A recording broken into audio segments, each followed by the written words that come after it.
So it's one of those games where English forwards were to the fore. Like across this championship, we are going to see brilliant English moves, backline moves, but it seems to be more working their way up and then forwards finishing off at the moment. Yeah, that's it. It's strange, when you look at that back three. I thought we might have seen a couple of more tries, especially last year's championship.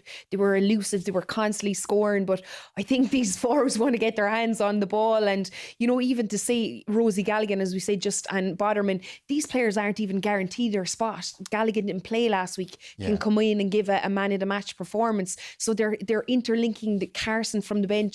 Powell comes on, scores tries. So I think it's that's pushing them on as well. There isn't a settled pack there at the minute, and they're constantly pushing each other to be better. Yeah, like it's extraordinary. 6 changes made from a 48-0 win in round one. And by all accounts, John Mitchell, and even, what a statement. You have someone like John Mitchell taking charge of the team.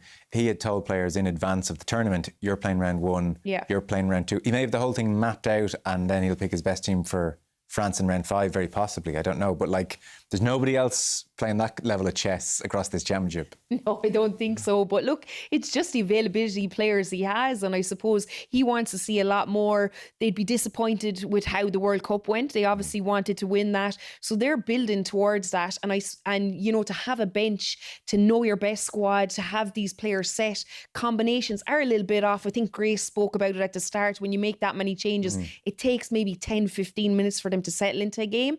And we saw that with England. But I think as the championship progresses, we will see maybe it's sticking a bit more in who he's starting with. I thought Meg Jones at centre was brilliant as well today. Yeah, she was one of those that came in, yeah. Who knows? Maybe he's thinking, I don't need to find my best team until this time next year.